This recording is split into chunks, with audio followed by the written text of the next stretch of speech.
আমাৰ জীৱনত উত্তৰ পাবলৈ আমি যিমান আশা কৰোঁ তাতকৈ অধিক আমাক উত্তৰ দিবলৈ ঈশ্বৰৰ আশা 100% অধিক থাকে। তথাপি আমাৰ জীৱনত যিবোৰ আশীৰ্বাদ আমি পাবলৈ আশা কৰোঁ সেইবোৰ নোপোৱাৰ কাৰণ কি বাৰু? আমি যি উত্তৰ পাব লাগে সেইবোৰ নোপোৱাৰ কাৰণ কি? আমি যি লক্ষ্যত উপনীত হ'ব লাগে তাত উপনীত নোহোৱাৰ কাৰণ কি? আজি এই বিষয়টো আপোনালোকক ক'বলৈ গৈ আছোঁ। আপোনালোকৰ বহুতেই যেনেকুৱা বিজয় আপুনি আশা কৰিছে তেনেকুৱা বিজয় আপুনি পোৱা নাই। যি লক্ষ্যত আপুনি উপনীত হ'ব লাগে তালৈকে আপুনি উপনীত হ'ব পৰা নাই। যি সুফল পাব লাগে আপুনি তাক পোৱা নাই আৰু যলৈকে গৈ পাব লাগে তালৈকে আপুনি গৈ পোৱা নাই।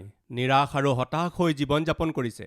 আপুনি ভাবিছে ঈশ্বৰেহে মোক যি দিব লাগে তাক ঈশ্বৰেহে দিয়া নাই এই বুলি আপুনি ভাবিছে, কিন্তু ঈশ্বৰে 100%তকৈও অধিক আপোনাক দিব বিচাৰে। তেন্তে খেলিমেলি ক'ত হৈছে? কিয় বাৰু পলম হৈ আছে? কিয় গৈ পাব পৰা নাই? কিয় গৈ ঢুকি পাব পৰা নাই? মোৰ জীৱনত কিয় মই সফলতা লাভ কৰিব পৰা নাই? এই সকলোবোৰৰ উত্তৰ আমি গণনা পুস্তকৰ 14 অধ্যায়ৰ 11 পদত দেখিবলৈ পাইছোঁ। আহক আমি একেলগে পঢ়োঁ। পাছে জিহুৱাই মোচেক ক'লে, এই লোকবিলাকে কিমান দিন মোক হেয়জ্ঞান কৰিব আৰু এইবিলাকৰ মাজত মই দেখুওৱা আটাইবোৰ চিন দেখিও এইবিলাকে কিমান কাল মোত অবিশ্বাস কৰি থাকিব? ঈশ্বৰে ইয়াত কৈছে কেতিয়ালৈকে?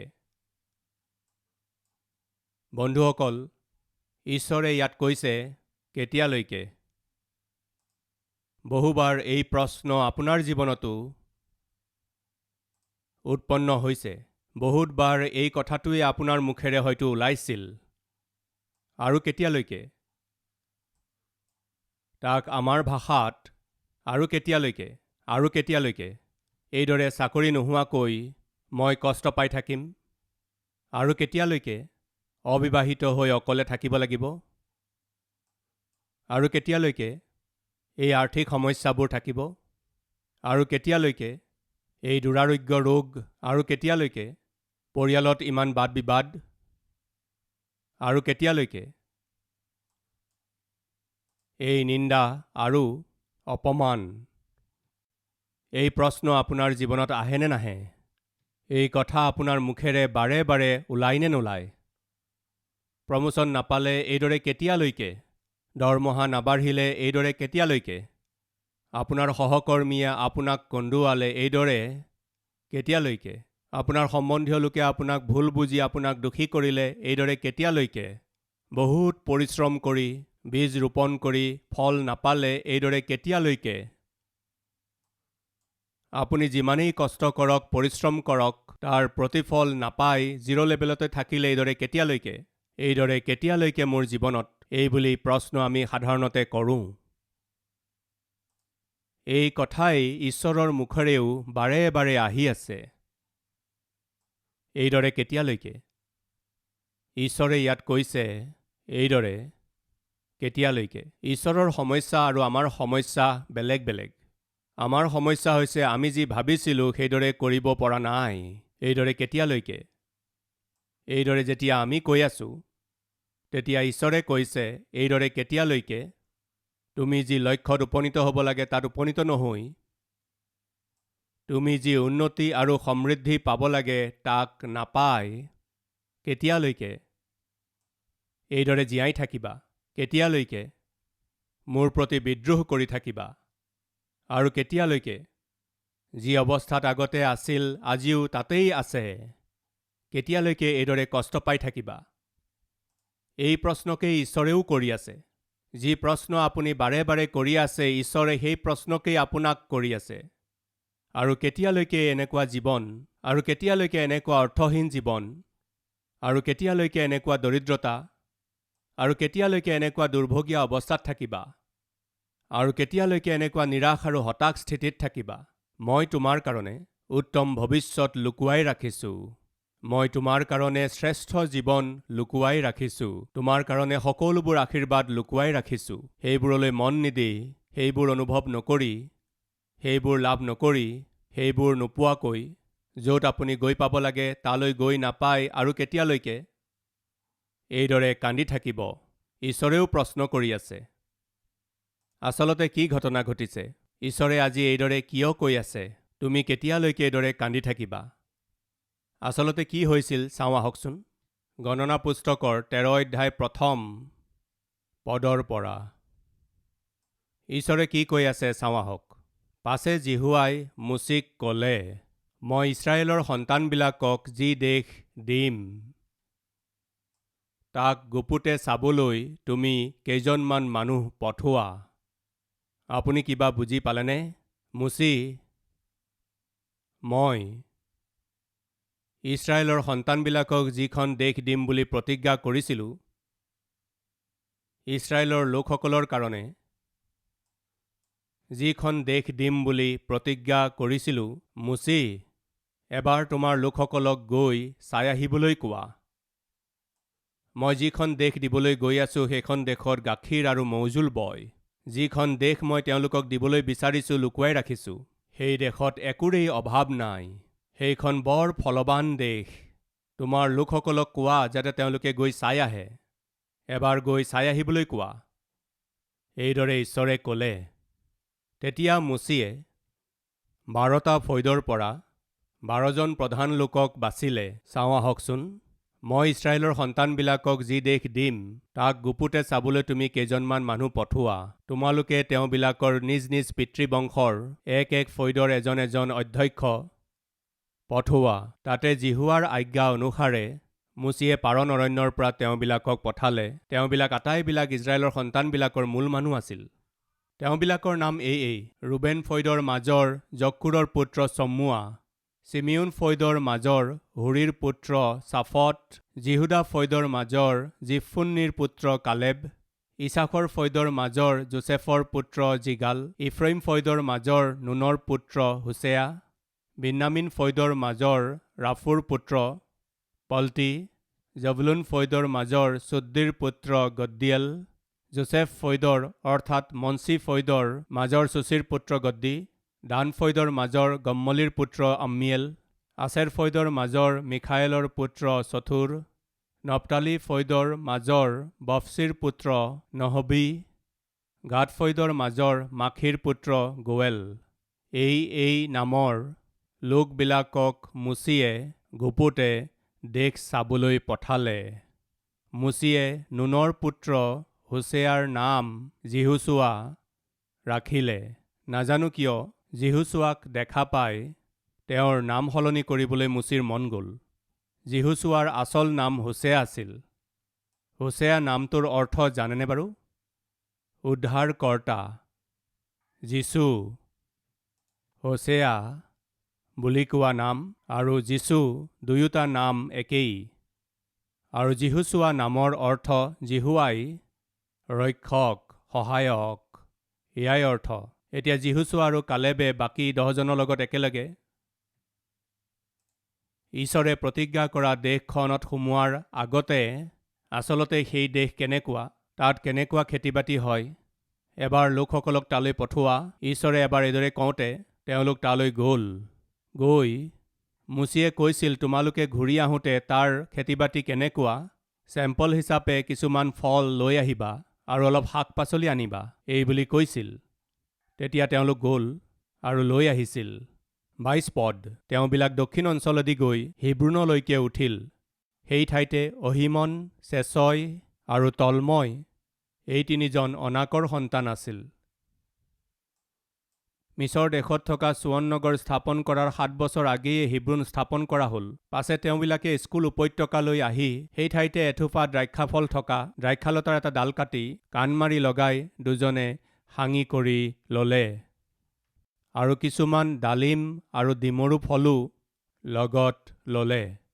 সেই ঠাইতে এথোপা দ্ৰাক্ষাফল থকা দ্ৰাক্ষালতাৰ এটা ডাল কাটি কাণ মাৰি লগাই কেইজনে দাঙিলে? দ্ৰাক্ষাফলৰ ডালটো হাঙি কৰি কেইজনে দাঙিলে? 2জনে দাঙিব লগা হৈছিল। ইয়াৰ অৰ্থ কি জানেনে? ইমানেই ফলৱান স্থান আছিল সেইখন। ইমানেই নহয়, তাৰ পৰা ডালিম আৰু ডিমৰু ফল তেওঁলোকক যি লাগে ছিঙি আনিছিল। ইমানেই সুন্দৰ স্থান আছিল সেইখন। ঠিক আছে। 25 পদ।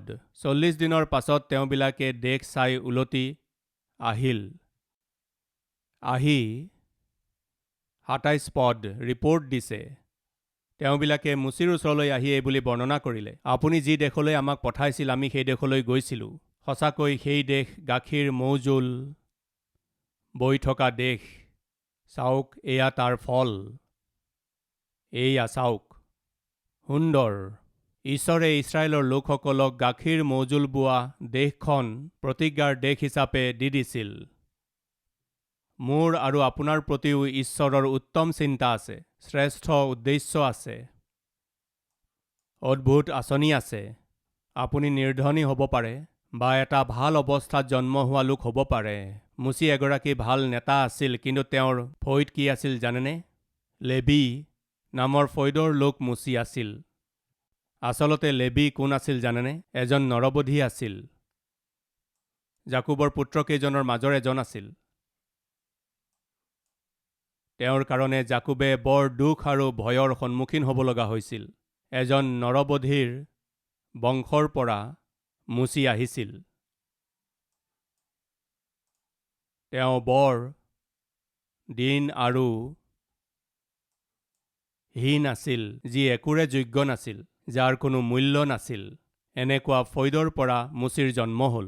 বন্ধুসকল, এই মুচিকেই এজন মহান নেতা হিচাপে ঈশ্বৰে মনোনীত কৰিলে।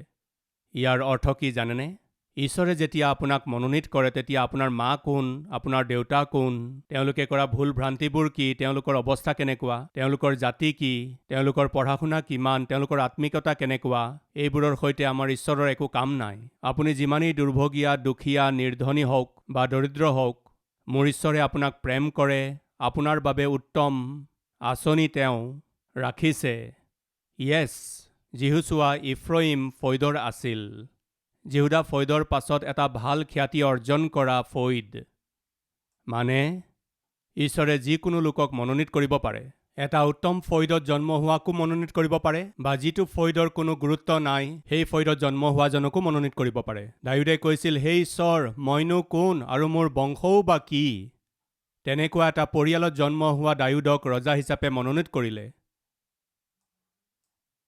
গিদিয়ন, হে মহাবীৰ, আহা, তোমাক ঈশ্বৰে মনোনীত কৰিলে বুলি কওঁতে গিদিয়নে কৈছিল, মইনো কোন, মোৰ বংশ, মোৰ ফৈদনো কিহৰ যোগ্য?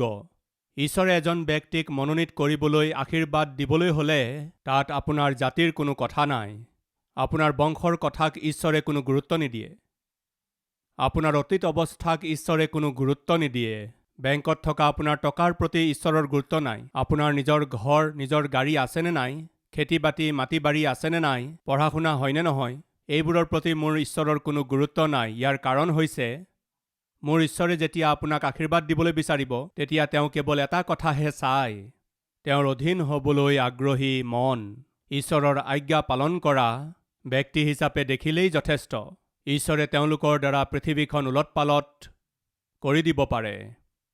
পিতৰ অশিক্ষিত আছিল। জাকুব আৰু জোহনো বেছি শিক্ষিত নাছিল। তেওঁলোক সকলোকে এটা নাম দিয়া হৈছিল, অশিক্ষিত মাছুৱৈ বুলি। যীশুখ্ৰীষ্টে মনোনীত কৰা 12জন শিষ্যৰ ভিতৰত প্ৰায় 6-7জন মাছুৱৈ আছিল। অধিক শিক্ষিত নাছিল, বেছি পঢ়া শুনা কৰা লোক নাছিল, বেছি বুদ্ধিয়কো নাছিল। এনেকুৱা সাধাৰণ আৰু অশিক্ষিত লোকক যীশুখ্ৰীষ্টে মনোনীত কৰি কি কৰি দিলে জানেনে? এই পৃথিৱীখন ওলট পালট কৰি পেলালে। মোৰ ঈশ্বৰে বিচৰা বিষয়টো হৈছে তেওঁৰ অধীন হ'বলৈ আগ্ৰহ। মোৰ ঈশ্বৰক কেৱল লাগে আজ্ঞা পালনকাৰী স্বভাৱ। আজ্ঞা পালনকাৰী স্বভাৱ হ'লেই যথেষ্ট। ঈশ্বৰে আপোনাৰ দ্বাৰা আচৰিত কাৰ্যবোৰ কৰিব পাৰিব। আপুনি ভবাতকৈ অধিক, আপুনি বুজাতকৈ অধিক উন্নত স্থানলৈ প্ৰভুৱে আপোনাক লৈ যাব পাৰে। ফ্ৰেণ্ডছ, এইবোৰ কিয় কৈ আছো জানেনে? ইজৰাইলীবিলাকৰ কাৰণে ঈশ্বৰৰ হাতত এক উত্তম আঁচনি আছিল। তেওঁলোকক দিয়া ঈশ্বৰৰ সেই প্ৰতিজ্ঞাৰ দেশখন কেনেকুৱা আছিল? বৰ সাৰুৱা মাটি আছিল। শ বছৰ আগতে আব্ৰাহামৰ আগত ঈশ্বৰে যি প্ৰতিজ্ঞা কৰিছিল, সেই প্ৰতিজ্ঞা মানুহে পাহৰি গ'ল, কিন্তু ঈশ্বৰে পাহৰা নাছিল। মুচিক পঠিয়াই লোকসকলক প্ৰস্তুত কৰি তেওঁলোকক প্ৰতিজ্ঞাৰ দেশত লৈ যোৱাৰ আগতে চাই আহিবলৈ কেইজনমানক পঠোৱা। কিমান যে সুন্দৰ ভূমি মই তোমালোকৰ কাৰণে যুগুত কৰিলোঁ, চাই আহাগৈ বুলি কোৱাত 12জনে চাই ঘূৰি আহি কি ৰিপৰ্ট দিছিল জানেনে? আমি যি দেশ চাবলৈ গৈছিলোঁ সঁচা, সেইখন গাখীৰ মৌজোল বোৱা দেশ, বৰ সাৰুৱা দেশ। কিন্তু 28 পদ, সেই দেশত থকা মানুহবিলাক বলি আৰু নগৰবোৰ গড়েৰে আবৃত আৰু অতি ডাঙৰ। আৰু সেই ঠাইতে আমি অনাকিয়া সন্তানহঁতকো দেখিলোঁ। হাই, সেই দেশৰ নগৰবোৰ বৰ ডাঙৰ গড়েৰে আবৃত। সেই দেশত বনোৱা ঘৰবিলাক বৰ ডাঙৰ ডাঙৰ। যিবোৰ গৃহ তোমালোকে বনোৱা নাই, যি নগৰবোৰ তোমালোকে নিৰ্মাণ কৰা নাই, ঈশ্বৰে এওঁলোকক সেই নগৰবোৰত স্থাপন কৰিব। ঈশ্বৰে বিচাৰিছিল, ঈশ্বৰে এই প্ৰতিজ্ঞা আব্ৰাহাম আৰু ইছাককো দিছিল। যি নাদবোৰ তোমালোকে খন্দা নাই তাৰ পৰা তোমালোকে পানী খাবা। যি ঘৰবোৰ তোমালোকে নিৰ্মাণ কৰা নাই সেইবোৰত তোমালোকে নিবাস কৰিবা। ঈশ্বৰে প্ৰতিজ্ঞা কৰিলে। যি নগৰবোৰ এওঁলোকে নিৰ্মাণ কৰা নাই সেই নগৰত, আৰু আনফালে যিবোৰ গৃহ এওঁলোকে নিৰ্মাণ কৰা নাই সেই গৃহবোৰত, তাৰোপৰি যিবোৰ খেতি এওঁলোকে কৰা নাছিল সেই খেতিৰ ফল এওঁলোকে যাতে ভোগ কৰে, সেইকাৰণে ঈশ্বৰে এই গাখীৰ মৌজোল বোৱা দেশখন তেওঁলোকলৈ যুগুত কৰি তেওঁলোকক গৈ এবাৰ চাই আহাগৈ বুলি পঠোৱাত তেওঁলোকে চাই আহিল। আহি বৰ্ণনা কৰিবলৈ ধৰিলে, সেই নগৰখন সাধাৰণ নগৰ নহয়, তাত থকা গৃহবিলাকো সাধাৰণ নহয়, তাৰ খেতি বাতিবিলাকো সাধাৰণ নহয়। এনেকুৱা সুন্দৰ ৰিপৰ্ট দি শেষৰ ফালে কৈছিল, কি কৈছিল জানেনে? 28 পদৰ শেষৰ শাৰীটোৰ পৰা, সেই ঠাইতে আমি অনাকিয়া সন্তানহঁতকো দেখিলোঁ। দক্ষিণ অঞ্চলত অমালেকে বাস কৰিছে, আৰু পৰ্বতত হিত্তিয়া, জিবুচীয়া আৰু ইমুৰীয়া লোকবিলাকে বাস কৰিছে। সমুদ্ৰৰ দাঁতিত আৰু জৰ্দনৰ পাৰত কনানীয়া লোকবিলাকে বাস কৰিছে। তাৰ পিছত 31 নম্বৰ পদ। কিন্তু যি লোকবিলাক তেওঁৰ লগত গৈছিল তেওঁবিলাকে ক'লে, আমি সেই লোকবিলাকৰ বিৰুদ্ধে উঠি যাব নোৱাৰোঁ, কিয়নো আমাতকৈ সিহঁত বলি। এইদৰে তেওঁবিলাকে যি দেশ চাবলৈ গৈছিল ইছৰাইলৰ সন্তানবিলাকৰ আগত সেই দেশৰ দুৰ্যশ কৰি ক'লে, আমি যি দেশৰ মাজেদি চাই গৈছিলোঁ সেই দেশ নিজৰ নিবাসীবিলাকক গ্ৰাস কৰোতা দেশ। আৰু তাৰ মাজত আমি যিমান মানুহ দেখিলোঁ সিহঁত সকলোৰে কাই দীঘল, আৰু তাত নাফিল বংশ অনাকৰ সন্তান নাফিলবিলাকক দেখি আমাৰ মানত আমি ফৰিঙৰ নিচিনা হলোঁ, আৰু সিহঁতৰ দৃষ্টিটো তেনেকুৱাই আছিলোঁ। 12জনে গৈ ঘূৰি আহিল। 10জনে কি ৰিপৰ্ট দিছিল জানেনে? গৈছিলোঁ, ঈশ্বৰে যিখন দেশৰ প্ৰতিজ্ঞা কৰিছিল সেই দেশলৈ গ'লোঁ। যিখন দেশৰ আমি সপোন দেখি আছিলোঁ সেই দেশলৈ গ'লোঁ। সুন্দৰ দেশ, সুন্দৰ নিৰ্মাণ কাৰ্য, সুন্দৰ নগৰ, তাৰ খেতি বাতি বৰ সুন্দৰ। কিন্তু 10জনে এইবুলি কৈছিল, আমি তালৈ যাব নোৱাৰোঁ। কিয়? কি কাৰণে? তাত থকা লোকসকলক দেখিলোঁ, তেওঁলোক বৰ বলি। তেওঁলোকৰ সন্মুখত আমি নিজকে ফৰিঙৰ নিচিনা দেখিলোঁ। সেইকাৰণে আমি ঠগ খালোঁ। প্ৰতিজ্ঞাৰ দেশত খোজ দিম, গাখীৰ মৌজোল বোৱা দেশখন আমি দেখিম। এই মুচিয়ে আমাক কওঁতে আমি ভৰসা কৰি, আমি বিশ্বাস কৰি ইয়ালৈকে আহিলোঁ। কিন্তু এতিয়া আমি নিজেই তালৈ গৈ কি দেখিলোঁ জানেনে? আমি তাত ভৰি দিব নোৱাৰোঁ। তাত থকা লোকবিলাক আমাতকৈ বলি, আমাৰ হৈ গ'ল আৰু। এইবুলি তেওঁবিলাকে ৰিপৰ্ট দিলে। 13 অধ্যায়ৰ 1ম পদৰ পৰা। আচলতে ঈশ্বৰে তেওঁলোকক কি কৈছিল আৰু এওঁলোকে কি কৈ আছে অলপ তুলনা কৰি চাওঁ আহকচোন। পাছে জিহুৱাই মুচিক ক'লে, মই ইছৰাইলৰ সন্তানবিলাকক যি দেশ দিম তাক গুপুতে চাবলৈ তুমি কেইজনমান মানুহ পঠোৱা। তুমি কেইজনমানক পঠোৱা। কি ক'লে? যিখন দেশ মই দিম, যিখন দেশ দি আছোঁ, কনান দেশখন মই দি আছোঁ, তোমালোকে কেৱল গৈ চাই আহা। প্ৰিয় ভাই ভনীসকল, ঈশ্বৰে আপোনাক যি দিবলৈ বিচাৰিছে সেয়া নিশ্চয় দিব। ঈশ্বৰে আপোনাৰ কাৰণে যি সাঁচি ৰাখিছে তাক নিজৰ ওচৰত ৰাখিবলৈ নহয়, আপোনাক দিবলৈ ৰাখিছে। আপোনাক যি দিব লাগে তাক নিশ্চয়ে দিব। তাক ঈশ্বৰে নিজৰ হাতত নাৰাখিব। তাক দিলে আপুনি আনন্দিত হ'ব। আপোনাক যি দিব লাগে ঈশ্বৰে তাক দিব বিচাৰে। কিন্তু সমস্যাটো হৈছে গ্ৰহণ কৰিবলৈ আপোনাত বিশ্বাস নাই। গ্ৰহণ কৰিবলৈ আপোনাত ঈশ্বৰৰ ওপৰত ভৰসা কৰাৰ মন নাই। তেওঁলোক একেবাৰে ওচৰ পাইছিলহি। 12জনে গৈ সেই প্ৰতিজ্ঞাৰ দেশখন চাই ঘূৰি আহিল। প্ৰিয়সকল, আহি কৈছিল, আমাৰ হৈ গ'ল আৰু আমি ঠগ খালোঁ। তেওঁলোকে কৈছিল, আমি মিছৰ দেশ এৰি এই মুচিৰ কথা মানি আমি ইয়ালৈকে আহিলোঁ, কিন্তু ইয়ালৈ অহাৰ পিছত আমি দেখিলোঁ যে আমি সেই দেশত ভৰি দিব নোৱাৰোঁ। আমি সেই দেশৰ লোকবিলাকক হৰুৱাব নোৱাৰোঁ। আমাৰ সকলো শেষ হৈ গ'ল। এনেকুৱা ভুল ৰিপৰ্ট দিলে। এতিয়া লোকসকলৰ কেনেকুৱা প্ৰতিক্ৰিয়া আছিল চাওঁ আহকচোন। 14 অধ্যায়ৰ 1ম পদৰ পৰা। পাছে গোটেই মণ্ডলীয়ে বৰকৈ এৰাও কৰিলে। সেই ৰাতি লোকবিলাকে কান্দিলে। আৰু ইছৰাইলৰ সন্তানবিলাকৰ সকলোৱে মুচি আৰু হাৰুনৰ অহিতে বকিবলৈ ধৰিলে। আৰু গোটেই মণ্ডলীয়ে তেওঁবিলাকৰ আগতে ক'লে, হাই হাই, আমি মিছৰ দেশতে মৰা হ'লে, নাইবা এই অৰণ্যতে মৰা হ'লে কেনে ভাল আছিল। জিহুৱাই আমাক তৰোৱালৰ ধাৰত পেলাবলৈ আৰু আমাৰ ল'ৰা তিৰোতাবোৰক লুট কৰাবলৈ এই দেশলৈ আমাক কিয় আনিছে? মিছৰ দেশলৈ উলটি যোৱা জানো আমাৰ ভাল নহয়? পাছে তেওঁবিলাকে ইজনে সিজনক ক'লে, আমি এজনক প্ৰধান কৰি লৈ মিছৰ দেশলৈ উলটি যাওঁ ব'লা। কি কৈছে এওঁলোকে? গুচি যাম, উলটি গুচি যাম। এই ঈশ্বৰৰ ওপৰত ভৰসা কৰিলে আৰু তেওঁৰ সেৱকসকলৰ ওপৰত ভৰসা কৰাতকৈ দাসত্বৰ জীৱন যাপন কৰাই ভাল। উলটি গুচি যাম। প্ৰিয়সকল, আত্মিক জীৱনত শয়তানৰ বেয়া চিন্তাই ইমান যে সহজতে এই লোকসকলক পিছলৈ টানি নিছে দেখিছেনে? ইছৰাইলী লোকসকলৰ মনটোক উচতাইছে।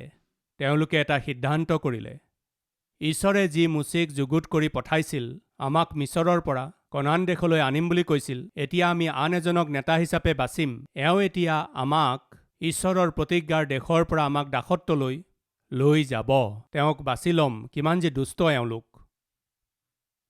এটা প্ৰশ্ন, ইছৰাইলৰ লোকসকলে দেশ চাবলৈ যোৱা 12জনৰ মাজৰ 10জনৰ কথা মানিব নে তেওঁলোকে ঈশ্বৰৰ কথা শুনিব? এওঁলোকে মানুহৰ কথাত ভৰসা কৰিব লাগেনে নে ঈশ্বৰৰ কথাত ভৰসা কৰিব লাগে? তেওঁলোকে 10জনৰ কথা মানি অৰ্থহীনভাৱে মাজতেই অৰণ্যতেই বিনষ্ট হ'ল। ঈশ্বৰৰ কথা মনা হ'লে কিমান ভাল হ'লহেঁতেন। প্ৰিয় ভাই ভনীসকল, ঈশ্বৰৰ কথা মানক, ঈশ্বৰৰ আজ্ঞা মানক। শয়তানৰ কথাৰ ওপৰত ভৰসা নকৰিব। শয়তানৰ লোকসকলৰ কথাত ভৰসা নকৰিব। ঈশ্বৰে আপোনাৰ বাবে এক উত্তম ভৱিষ্যত ৰাখিছে। বিশ্বাস কৰি তাক নিজৰ কৰি লওক।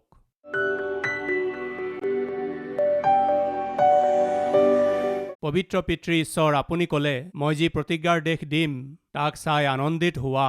এই বুলি কৈ আপুনি কিমান যে আনন্দিত হৈছিল চাগৈ। কিন্তু তেওঁলোকে তালৈ গৈ তাত থকা লোকসকলক দেখি তেওঁলোকৰ সন্দেহ হ'ল। আপোনাতকৈও তেওঁলোক শক্তিশালী এই বুলি ভাবি পিছুৱাই যোৱাৰ কথা চিন্তা কৰি আপোনাৰ খং উঠালে। অৰণ্যতে বিনষ্ট হ'ল। কিন্তু পিতৃ যিহুছোৱা আৰু কালেব, যাৰ চকু মুকলি আছিল, আপোনাৰ ইচ্ছাক জানিছিল, আপোনাৰ পক্ষত থিয় দিছিল, সেইকাৰণেই অবাধ্যসকলটো অৰণ্যতে বিনষ্ট হ'ল। কিন্তু বাধ্যসকলে খোজ দি আগবাঢ়ি প্ৰতিজ্ঞাৰ দেশত প্ৰৱেশ কৰিবলৈ পালে। পিতৃ, আজিৰ এই দিনত আমাক আগবাঢ়ি যোৱা আত্মিক ব্যক্তি কৰি তোলক। শয়তানৰ শৰীৰৰ সংসাৰৰ আগত শিৰনত নকৰি, অধীন নহৈ, আপোনাৰ অধীন হৈ, আপোনাৰ ইচ্ছাৰ অধীন হৈ, আপোনাৰ প্ৰতি দৃঢ় বিশ্বাসেৰে সৈতে আগবাঢ়ি গৈ বিজয় লাভ কৰি জয়যুক্ত জীৱন আমি যাপন কৰি যি লক্ষ্যত আমি উপনীত হ'ব লাগে গৈ পাই আপোনালৈ মহিমা অনা আত্মিক লোক হিচাপে আমাক গঢ়ি তোলক পিতৃ, যীশুখ্ৰীষ্টৰ নামত মাগিছোঁ, আমেন।